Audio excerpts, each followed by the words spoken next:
Hello and welcome to Football Daily, where today we're looking at 10 footballers who became superstars in multiple sports. 10. Gabriel Batistuta. An Argentinian of Basque ancestry, Gabriel Batistuta is most famous for his exploits with Fiorentina, making the purple shirt famous alongside Portugal's Rui Costa. Batistuta scored 207 goals in 332 games for La Viola, missing out on Kurt Hamrin's all-time record of 208 by 1. After retirement, Batistuta experienced severe pain in his legs, with much of the cartilage damaged from years on the field. At one point, the striker asked a doctor to amputate his limbs and wet the bed because he couldn't stand up. Unsurprisingly, Batigol has lost his passion for the game despite having earned his coaching badges.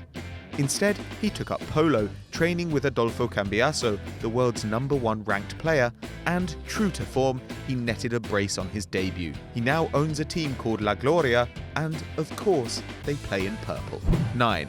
Alex Oxlade-Chamberlain. No matter what you think of his footballing ability, Alex Oxlade-Chamberlain is an exceptional athlete. Blessed with pace and strength, the England international has made his name motoring down the wing, but he almost ended up in another sport entirely. As a schoolboy, the Ox showed promise in football, cricket, rugby and athletics. An all-rounder on the cricket pitch, he played for his district and had a trial with Hampshire as a wicket-keeper, while London Irish were interested in taking him pro as a rugby scrum half. However, with both his dad and uncle professional footballers, the Ox was only ever going to choose one sport, and he committed to Southampton's academy, going on to make his first team debut at just 16 years old. 8. Bruce Arena. Currently in his second spell in charge of the US national team, Bruce Arena graduated from Ivy League University Cornell in 1973. Arena was an outstanding college athlete and was selected for national honors in both soccer and lacrosse. He later played for New York Cosmos, but was released after a season, then spending a year in professional lacrosse. During this time, he coached school and college sides in both sports and somehow worked as a teacher, also earning a single international cap for the US soccer team. Once again, Arena switched sport, this time playing for the national lacrosse squad at the 1974 World Championships, which the USA won, and he finished runner-up in the same tournament 4 years later. He eventually went to the University of Virginia to coach lacrosse before finally going back to soccer, getting a job with MLS side DC United in 1996. 7. Leon McKenzie. English forward Leon McKenzie scored 115 goals in 393 games, winning promotion to the Premier League with Norwich City in 2005. However, injuries stalled his career and he dropped down the divisions. With a personal life in disarray and money worries, McKenzie could see no way out and tried to commit suicide at 31 years old. His father Clinton saved his life and kept McKenzie by his side at the boxing gym he ran, eventually encouraging his son to get in the ring. Clinton had fought Sugar Ray Leonard at the 1976 Olympics, and he trained Leon himself, who fought for the first time in 2013. Leon won 8 and drew 1 of his first 9 fights, picking up an international masters belt before losing at last in November 2016. But in a way, the record doesn't matter, as in McKenzie's case, boxing saved his life.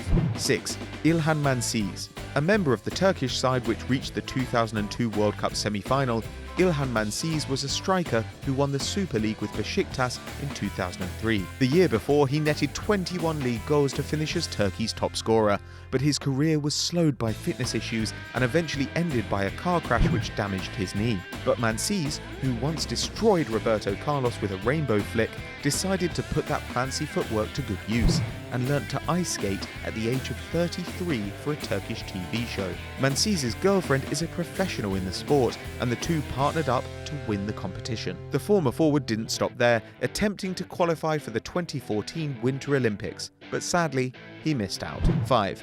Fabian Barthez. A Champions League, Premier League, Ligue 1, Euro 2000 and World Cup winner, Fabian Barthez did it all. The egg-headed stopper kept 10 clean sheets at the World Cup, a record held jointly with Peter Shilton, and he was made a French Knight in 1998 for his role in France's triumph in the competition. A long-time fan of motorsport, Barthez began competing in 2008, joining the French GT Championship, which he won in 2013 in a Ferrari 458. In 2014, he competed in the Le Mans 24-hour event, finishing 29th of 55, and in 2016 leapt up to 12th. He still has some way to go to match his achievements in football, but he managed to do it all without Laurent Blanc planting a kiss on his baldy head. 4. Tim Wiese. Brick shithouse Tim Wiese played as a goalkeeper in his native Germany, winning the German Cup with Werder Bremen alongside Mesut Ozil, Claudio Pizarro and Thorsten Frings. He made 6 appearances for the national team and late in his career turned down the number 2 spot at Real Madrid, saying that he knew his performances were in decline. However, Wiese's enormous 6'4", 255-pound frame made him a perfect fit professional wrestling. The German meathead spent 2 years at the WWE Performance Center, gaining 4 stone and a pair of Diamante earrings before making his debut in Germany in November 2016. Now nicknamed The Machine, Wiese made a winning start, showing off his signature move, the not at all stupid-sounding body splash. The WWE looks set to get a shipment of German beef very soon. 3. Lev Yashin.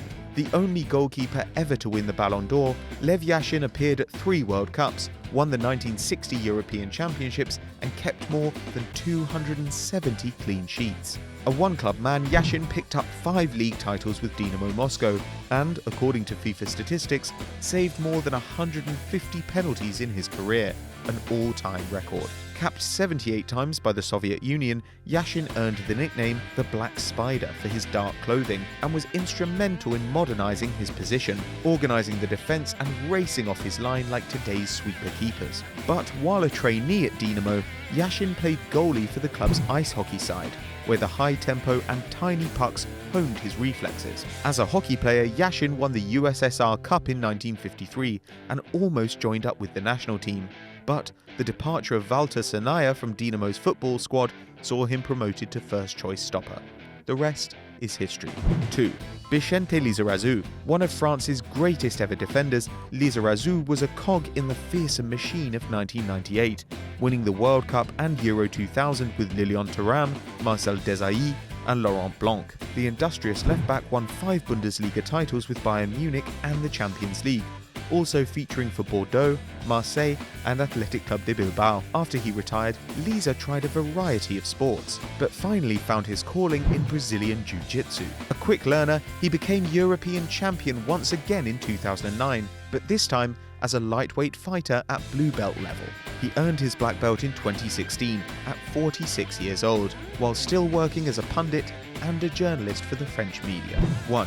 Toni Fritsch. A small and speedy striker, Austrian Toni Fritsch spent 8 years with Rapid Vienna, playing 123 games but scoring just 15 goals. 2 goals in 9 caps for his country was a little bit better, but no one expected Fritsch to have a great sporting legacy when he finally left the club in 1971. The Dallas Cowboys were on a European tour, looking for a new kicker, and Fritsch was the first player they scouted. The forward had never touched an American football or even seen a game, but impressed coach Tom Landry, signing a contract as a free agent. Fritsch ended up spending 12 seasons in the NFL, 4 of them with the Cowboys. He won the Super Bowl in Dallas, making him the only Austrian ever to get a ring, and was selected for the league's All-Star game in 1980, while at the Houston Oilers. He even pulled off a Rabona once, the first man to do so in the NFL. He retired from his second career in 1985 and died in 2005. So there we have it, but what do you guys at home think? Let us know in the comments below.